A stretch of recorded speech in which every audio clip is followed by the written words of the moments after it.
Assalamualaikum warahmatullahi wabarakatuh. Hello everyone, welcome to the ninth meeting of Philosophy of Communication. First, let us introduce ourselves. We are from Group 6, Class B, Communication 21.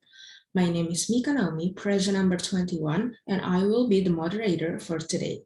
And I'm accompanied by two of my friends, Firly Amar Nashwa, present number 38 as speaker 1, Raka Maulana Abiu, present number 17 as speaker 2. And today we will be explaining about representation to mediation. Representative relations. Representation is one conception that seems to be connected with the Peircean sign that is semiotic. In the earliest semiotics, the term representation performed almost the same function as the letter sign. In the typical mode of semiotics, action can be characterized as an act of representing, while representing is defined as standing for, that is, being in such a relationship with another that for some purpose it is treated by some minds as if it were another. Semiotic conception of the sign requires a replacement theory, often defines a sign as a substitute for an object. Representation is the character of a thing which, to produce a particular mental effect, and can be substituted for something else. The thing that has this character is called the representament, mental effect, or thought its interpreter, the thing on which it stands, its object.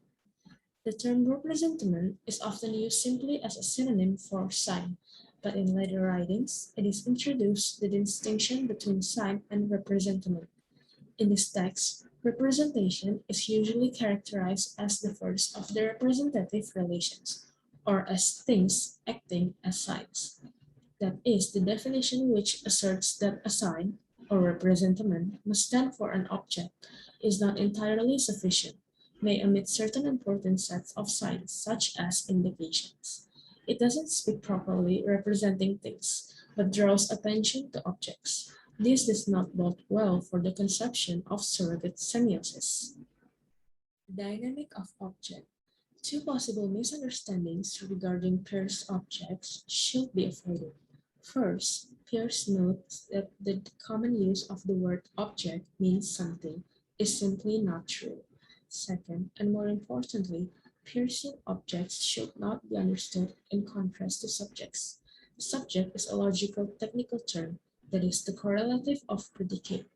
Object is not to be understood strictly as a tangible entity, but not as something occupying a particular position in a relationship, triadic or semiotic. It is insisted that the notion of influence should not be interpreted too narrowly. Instead, we must expand our conception of semiotic influence or causation to make it include logical consequences. Furthermore, it is suggested that the word determine is preferable to cause precisely because the latter term will override signs relating to the future. Thus, the determination of the sign by the object does not have to be understood in strictly causal terms. It is somewhat interpreted in terms of constraint and concern for the thing symbolized. Peirce describes how sign can acquire meaning and reference in assigned systems, apparently quite separate from any experience.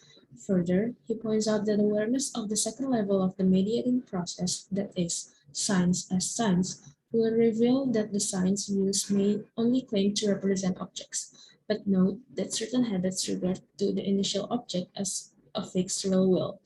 According to Peirce, the object determines in the sign element which corresponds to itself, so we must distinguish the quasi-real object from the object presented, or as we might say, external to internal objects. Internal objects or direct objects do not strictly fit the definition of objects because they depend on signs. On the other hand, external or dynamic objects are objects that are precise and fully independent of signs. While internal objects are passive, external or original objects are purely active. In other words, dynamic objects remain in all respects exactly as they were before representative mediation. Peirce admit that the purpose of representing an object is usually, if not always, to modify it in some ways, but adds that by the object itself or by the real object, we mean the object insofar as it is not modified by being represented. In other words, A system of signs is empty without a guaranteed observation, that is, previous acquaintance, with that the sign represents. Therefore, the basis of the dynamic aspect of an object is knowledge of experience or familiarity with the object in questions, regardless of its representation in the sign.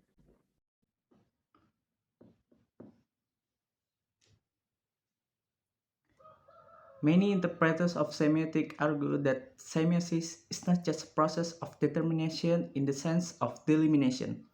Peirce often points out that the science process is goal-directed in some sense. This suggests that semiosis is a teleological mode of action.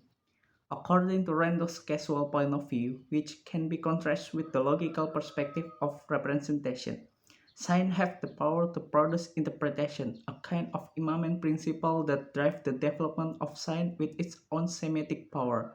Seen from this point of view, it is not the interpreter that produces interpretation, but signs that have a tendency to produce interpretation. However, Ransdell argues that this generation of interpreters is not blind, but rather intelligent. In Randall's view, it is the object, or rather the dynamic object, which acts as the ultimate cause of semiosis. The term object must really be understood as a goal, because object is the essential correlation of sign relations. The semiotic object is the correct and complete idealist interpretation of the sign, or rather, together with the complete set of all the signs associated with it by means of index cross-reference.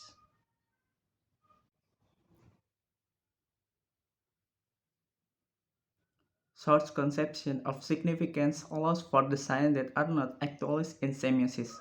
Consequently, this produces a distinction between the existence of the sign and the action of the signs, or more simply, between signs and semiosis.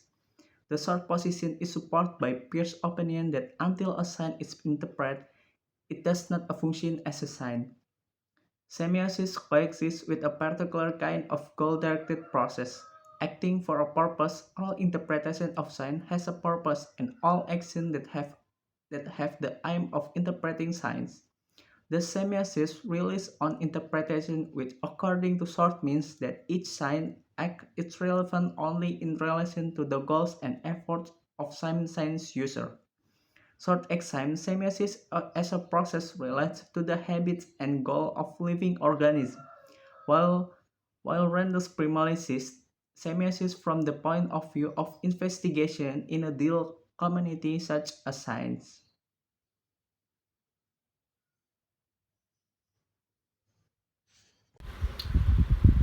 Interpretive effect. Destination of semiotic is not limited to the destination of the object of sign, but a sign that also determines what the innovative thought is as an imperator purpose user is defined as any from whatsoever which became an intermediary between a object and a translator.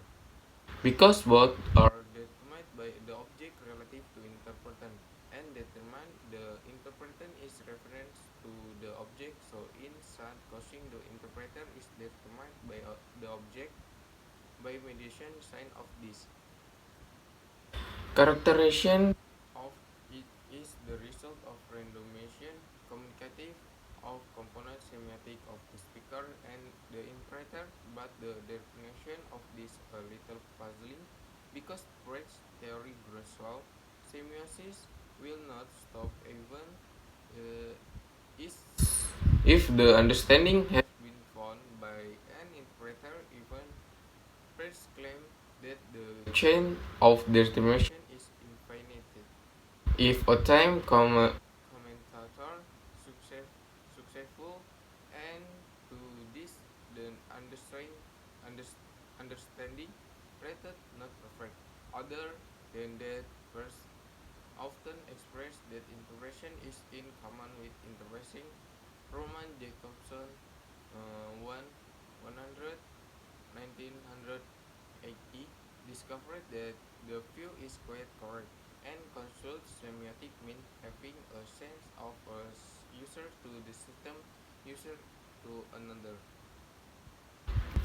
According to Peirce about semiotic in fulfil and thesis, the semiotic are not limited is very disturbing. This issue was often discussed in several discussions, but not a single consensus. What a what a great upon. Even structural understanding cannot be accepted. Peirce stated something in his letter to Welby. Peirce explained that the interpreter does not have to cognitive in terms of profession. We take that interpretation was not a top, but better to treatment to our experience. Even can be summed up as the quality of a feeling in another statement. It is mentioned that looking through trichotomy that mentioned previously. Asa separates the first, second, and third. Then about trichotomy, which both show that interpreter that emotional can be categorized as a sign. First, also relevant. Some of the description are much better, like how he studied the emotional interpreter and what that is put forward that then it will be is associated be with what with what are made following following the argument of the statement all committed to the same consortium. Albert referred that is the settlement. He said that we must allow impression of the end of the mark, although no relatively the same from what were interpreted by some seen before from the angle of view of pragmatic. This thing that can only be talked of elite interpreter, which has overall the best. Almost all semiotics can be built in order to tend toward correction or the promotion of the traditional or habit way from any context of the original that is the destination is assigned that is from the interpretation that humble and loud is one sentence it can be said that result of habit in is a parish that most operated as an alternative.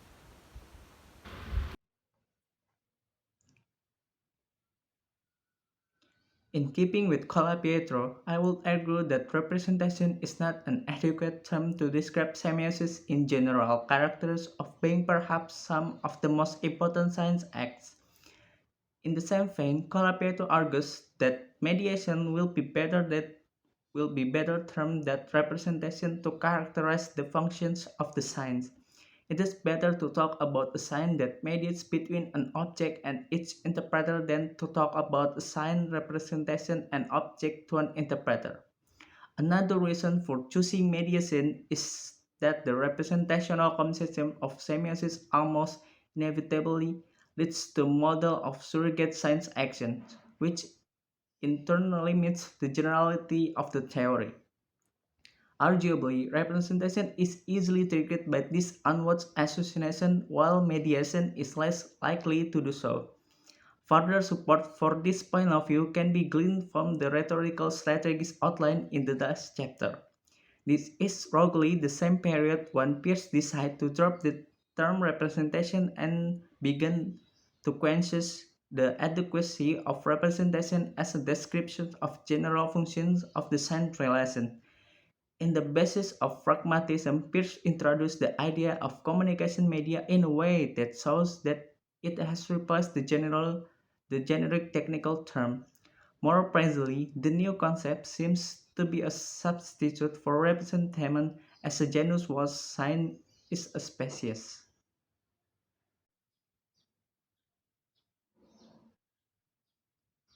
The first object can be interpreted as an ideal boundary which can only be understood in representation. The process of symbolic representation can be seen as a very abstract explanation of the basic dynamic of understanding the culture. It is not logically necessary that anything having consequences, i.e., feeling the general quality which is characteristic of all our feelings, should be noticed. But it is necessary that there must be two, if not there, cause mind, meaning things capable of determining in the various forms that are communicated.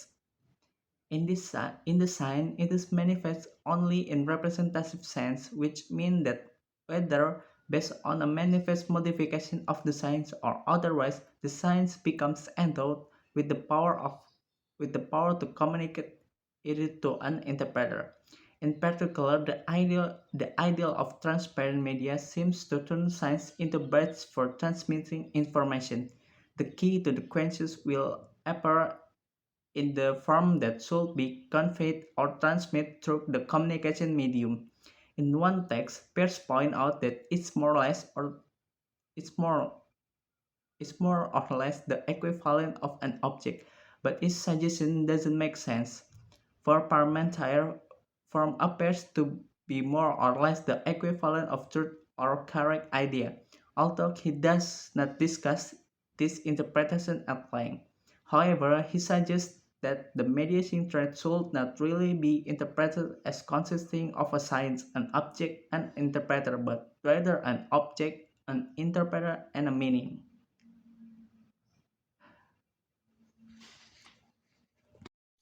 And that concludes our presentation for today. Thank you for watching. Don't forget to like, comment, and subscribe.